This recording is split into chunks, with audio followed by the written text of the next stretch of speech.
How are you today? Oh, hi, Todd. So nice to see you today, and welcome to our weekly podcast.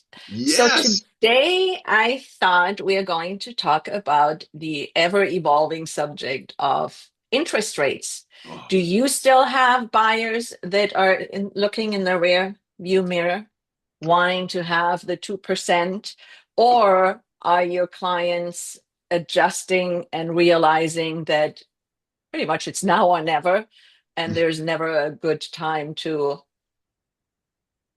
wait? yes, exactly. Actually, they do ask me about the 2%. They do ask me, do you think we'll see 3%?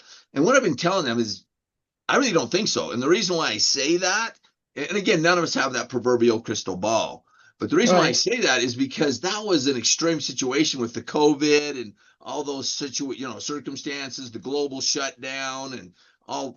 And it's like without those kind of circumstances, why would they ever go back to a 2-3% interest rate? It just doesn't make any sense.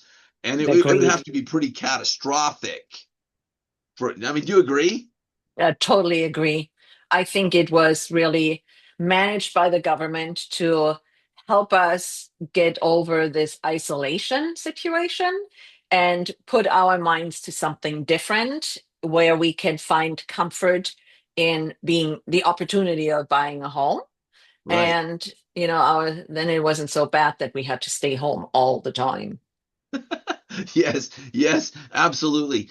And then the next question that comes up after that though is okay, so if we're not going to hit 2-3%, do you think we'll get under 6? Do you think that's going to happen?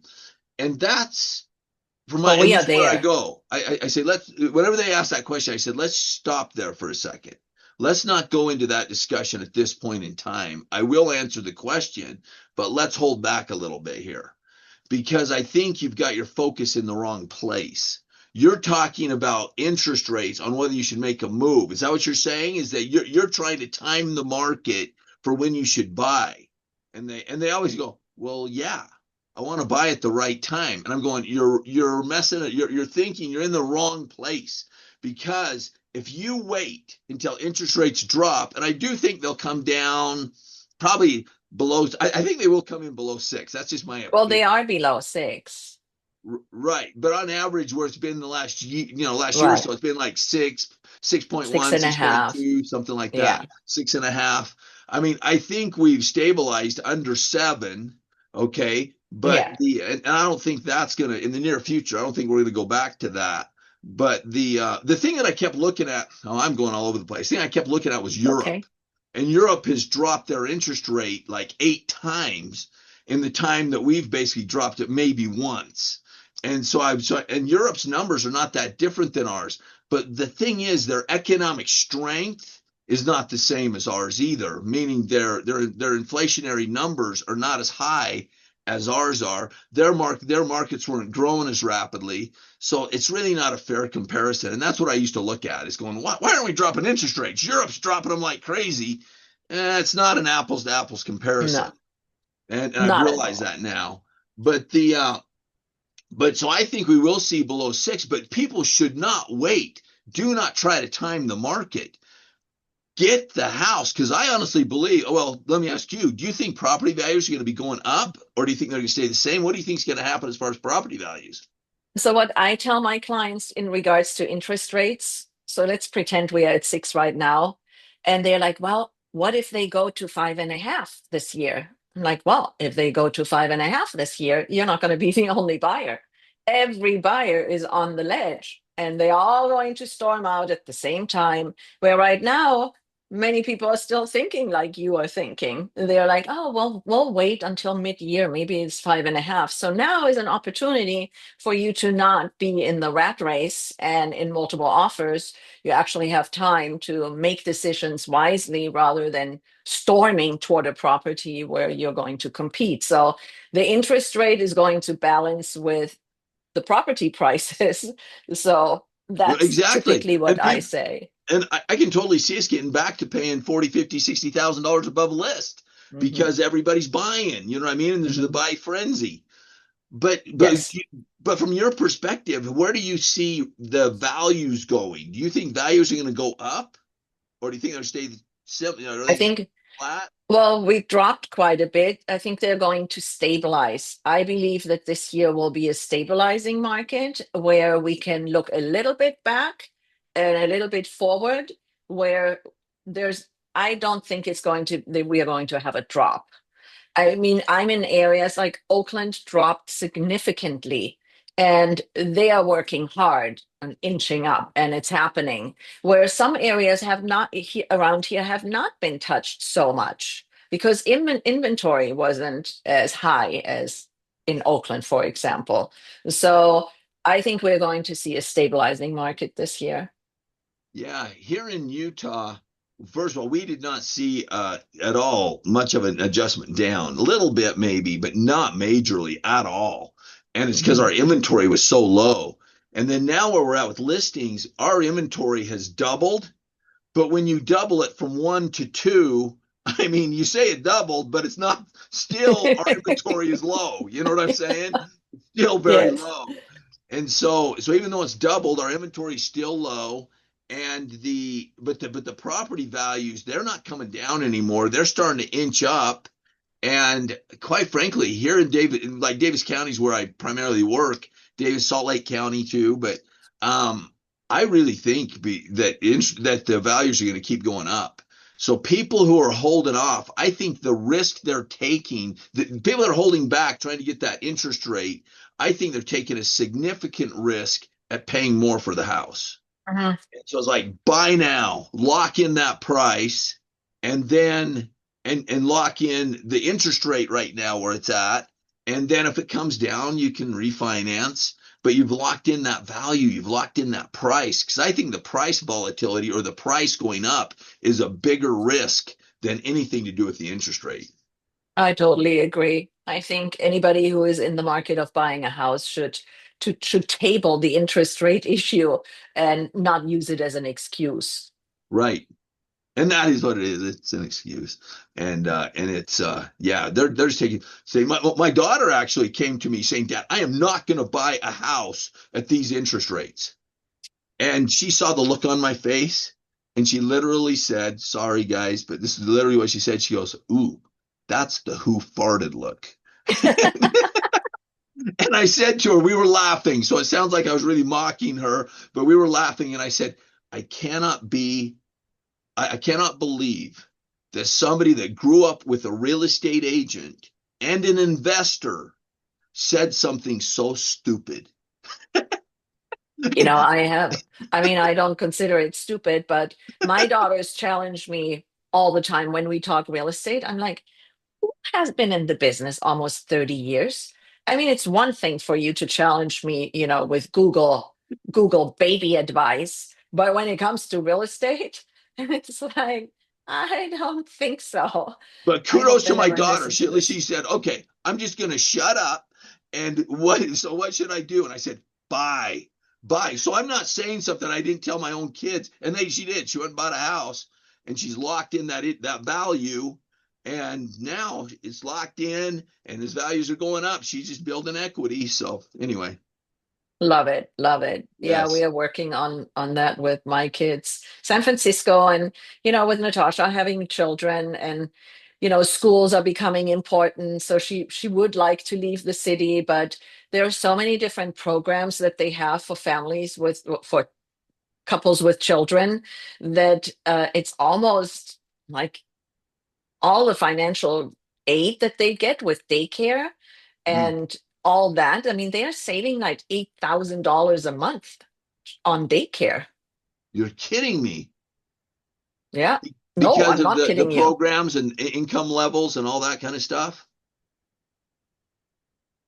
There Oh, are programs in San Francisco where it's a certain, I mean, certain schools participate and they are in preschool and daycare centers, but yeah, they're saving $8,000 a month. so if they went and bought a house, would those things go away? Yes. Oh my This is heavens. very specific to San Francisco. So yeah, even though they are now looking at elementary schools in San Francisco, it's kind of, they have to tour and they have to figure out which school is going to work, for the interim where the younger one is still in the program until we are able to to take the leap and move somewhere else. Because I mean, that's a huge Eight thousand benefit. dollars a month. Wow, that is a lot. That is a chunk. Mhm. And to have that paid for, so it is. So the $8,000 a month is paid for by the state. Is that what you're saying? City. By the city, paid I for think by it's a the city. city thing. It's a San Francisco city thing. Wow, wow. And in other parts of California, they don't have that. Not like this. Interesting. You can get, you can always get financial aid, but San Francisco is very unique because you pay nothing The thing I unless think is really sad is that they hold you captive from owning real estate, from owning a home. That here they offer this benefit, and then they hold you captive from being able to buy real estate. not really. I don't see it that way at all because both of them want to live in the city. That's where their Mhm. life is. Right. And they when they had children, I mean, in the beginning you don't think about that. And they've been saving money, and I don't know if it's captive because they love the city. So they Right. are using it. It goes both ways. It's a benefit with the child care, and on the other hand, it gives them an opportunity to continue living in the city because they really love the city. And the only reason they want to leave the city is because the public schools, once public schools start, it's really, really hard to get into the good schools other than the private schools. Okay. So in So San Francisco, for example, like here, you're routed. Like the west side of Danville goes to San Ramon Valley High School. That's where we go. In San Francisco, they changed that. Only because you live in the Marina or Pacific Heights doesn't mean that you're going to go into that school. So they have, yeah, it's not that really, way. Yeah. So they have so how do they determine which school they're going to go it to? gets shuffled some way. You got to be kidding me. Mhm. So No, you're so the school that you're assigned to, you could there go is no past assigned. one, two, three, or four schools. I'm just exaggerating. I have no idea, but you could go So no, past no, no. multiple schools. Okay. So when you sign up your child for first grade, there is a list of elementary schools that they are going to provide to you, and you get to number them from 1 to 5. Which is your favorite? Which is your least favorite? And every parent is going to get that questionnaire. And then they are going to divide it as fair as possible. And then if group one has too many, it'll go over Yeah. into and so on. Right. But Got it. sometimes it might happen that even though one is your favorite, that you end up in 5. There is Right. no guarantee. Right. So that's how San Francisco is, and that's the part. So if you get assigned to number five, you literally though you could be in a situation, depending on how you picked it and everything else, you could be in a situation you're driving past these other Mhm. schools to drop your child off at the school Yes, you've been assigned to. yes. Unbelievable. You're not assigned to a school. That's the thing. You're not assigned. There's no assignment. Only because you live in Pacific Heights doesn't mean that you are assigned to a Pacific Heights school. There is no such thing. Wow. It's Wow. San Francisco and equal opportunity. And only because you're wealthy doesn't mean that your children have the privilege right out the gate. Interesting. Hmm.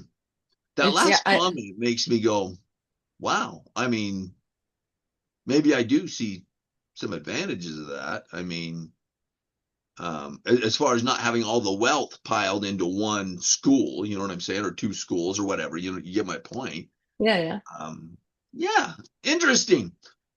Right? I love coming on here. I love meeting with you. You always Me get too. me thinking about other things and about other ways of doing things and so forth. Because the way San Francisco, California is ran is completely different than the way Utah is currently ran. It's going your way more and more all the time.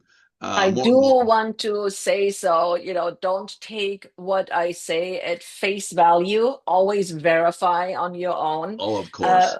The statement I made is as over a conversation with my daughter. I did not verify this with the school district. These are conversations I have with my daughter since her children are at the age of schooling.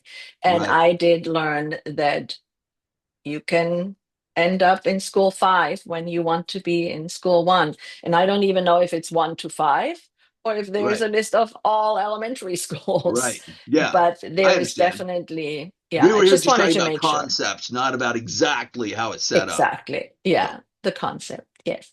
always a All right. pleasure. You have an incredible week. Thank you. Talk Have a to you great later. day. Take care. Bye. Bye bye.